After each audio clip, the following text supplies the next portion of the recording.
Today we plan to discuss a very important case, that is the case of Prashant Bhushan's contempt of court case.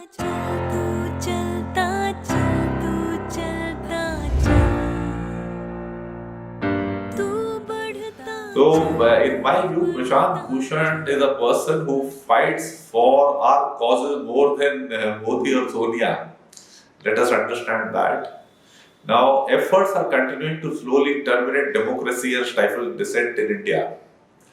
As usual, I consider it my responsibility to bring out the harsh truth to my students and all those who read our blogs.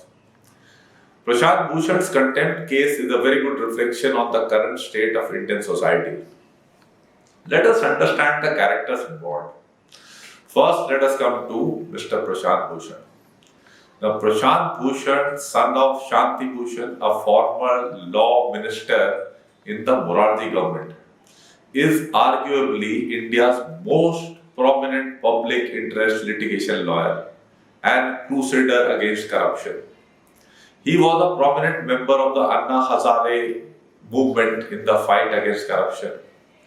He was a founding member of the Aam Aadmi Party and joined politics to clean politics.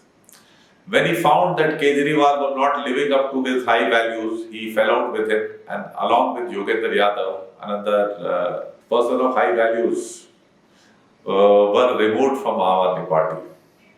He has been a painful thorn for corrupt politicians, public servants, and judges.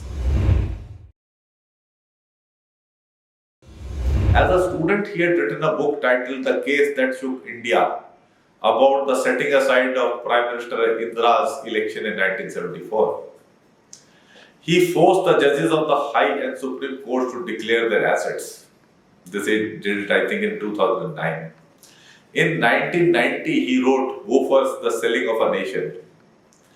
He has been fighting unsuccessfully to amend the Contempt of Court Act because it prevents the press from exposing the corruption in judiciary. He got Chief Secretary of UP Neera Yadav removed from service for corruption. He prevented Thomas from becoming the CVC owing to his role in a scam during the Manmohan government. He had played an important role in exposing the government in 2G scam, gold scam, Goa mining scam, and the MP government in the Vyapam scam. He made an unsuccessful attempt in exposing the Modi government in the Rafale scam, in which the government has no plausible explanation for the cost of the aircraft rising to 3 times of what was being negotiated by the UPA government. He has filed a public interest litigation in the Supreme Court accusing the present government of gross mismanagement of the COVID-19 pandemic in India, asking the Apex Court to use its power under Article 32 and appoint an independent inquiry commission headed by a retired judge. In present times, the cost of hiring a lawyer in the Supreme Court has practically gone beyond the means of the poor and middle classes. Prashant Bhushan takes up about 500 cases dealing with good causes. His family background has allowed him to work on a pro bono basis for such cases. According to him, he effectively spent only 25% of his time on paid cases, charging 5% of what his counterpart lawyers charge. Coming on to Justice Arun Mishra. There are a few pertinent things about him to be noted. At an international judicial conference in 2020, he said that PM Modi is a versatile genius who thinks globally and acts locally. He was severely criticized by the bar, and here I quote the words of retired Justice Shah. This is unbecoming of a sitting judge to pay such compliments to the head of the executive. It is wholly unnecessary, and making such comments creates doubts about the independence of the judiciary. how independent it is from the executive. These comments should have been avoided by the judge. Prashant Bhushan had pleaded that Justice Mishra should recuse himself from hearing of his contempt case because he apprehended bias from him. This was not done. Chief Justice Bobde. Salient points which need to be known about the present Chief Justice are: he was criticized for inaction in the Delhi riots in February. He had heard the sexual harassment case against former Chief Justice Gogoi. The court had found the allegation as false. It was a very interesting case in which both the parties emerged as clean as per the judgment. He was a part of the bench when in 2016 the top court rejected a plea against the discharge of BJP President Amit Shah in the 2005 Sohrabuddin Sheikh fake encounter case after it questioned the locus standi of petitioner Harsh Mandar, who was a social activist.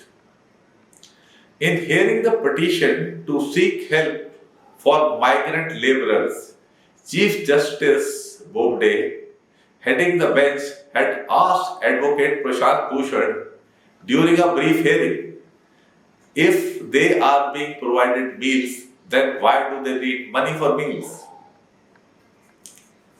I need not answer the question.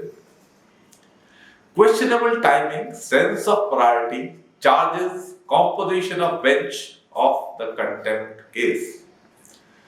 The Supreme Court is hearing only very urgent cases because of COVID-19 since March 2020.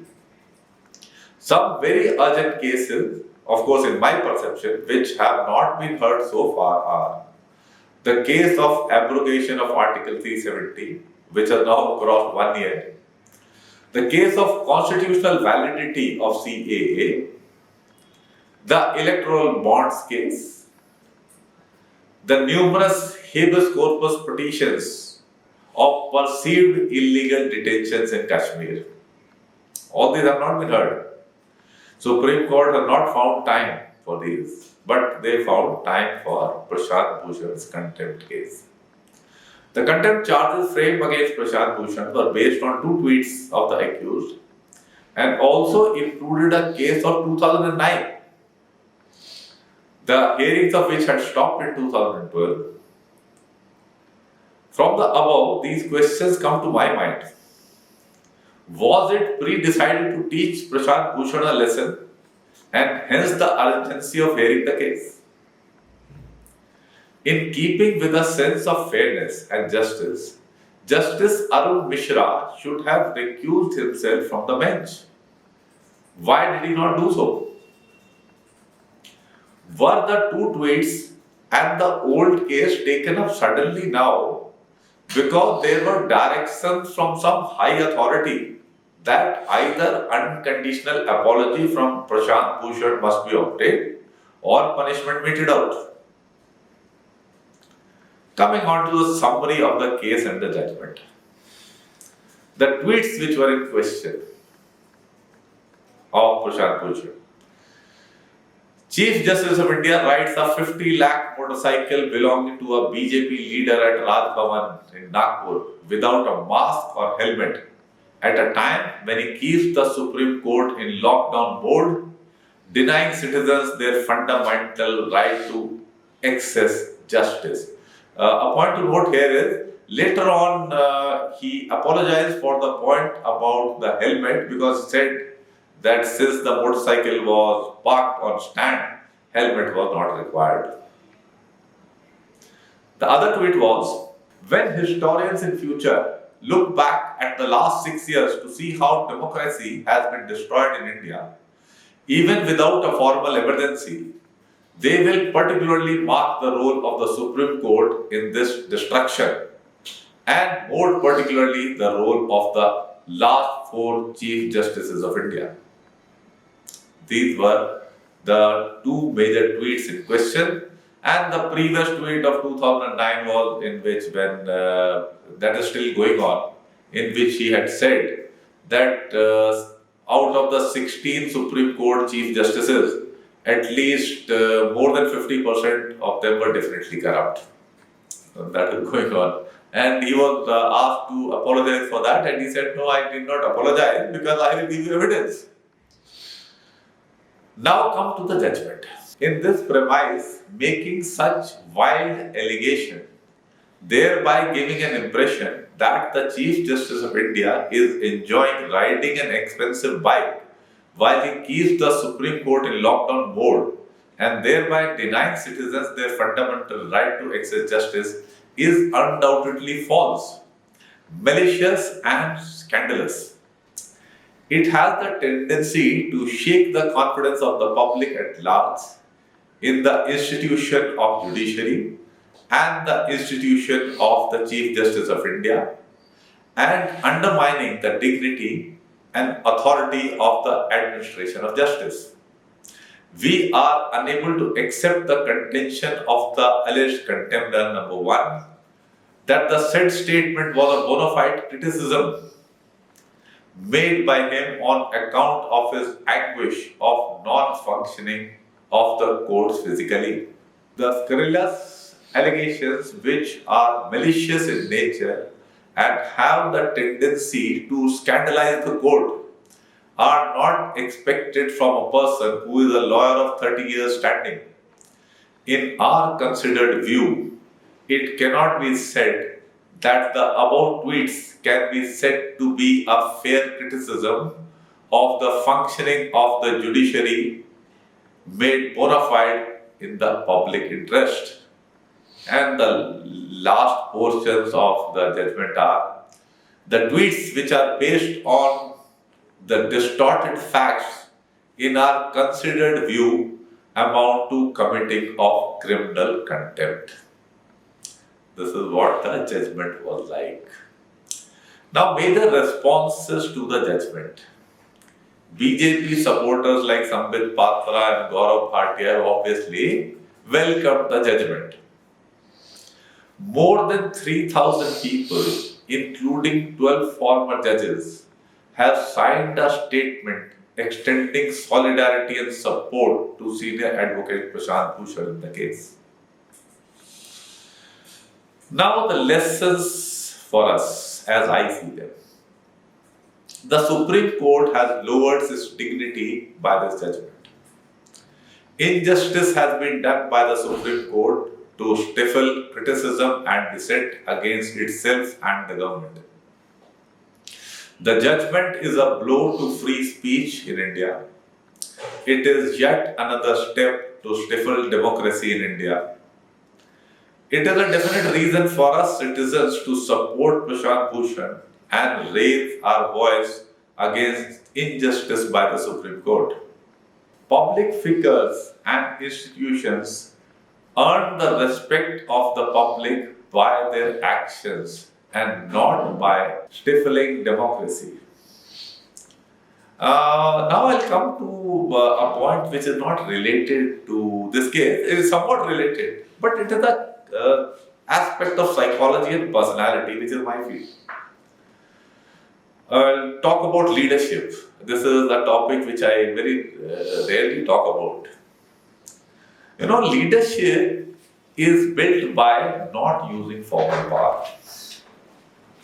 When we use statutory power to punish or do not resolve matters and report to higher-ups, we diminish the power of our personality.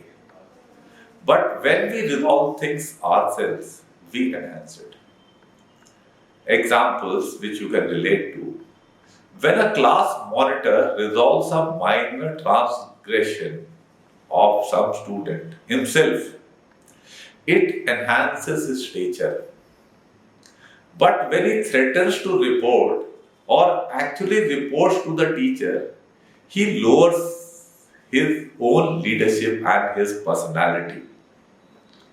Leadership is built by acquiring knowledge, setting example of integrity and fairness, making yourself trustworthy, explaining the logic of decisions transparently, And when in position of judgment, think like appointed sarpanches in Premchand's Panch Parmeshwar, and not like the acts of judges which we are witnessing today. And the latest headlines I read was that they have found that the PM Cares Fund, whatever was the PIL and all that, they have found it of no value, no audit is warranted, and nobody needs to know how the money came, from where it came and where it went. Fine. Okay then, take care. Thank you so much.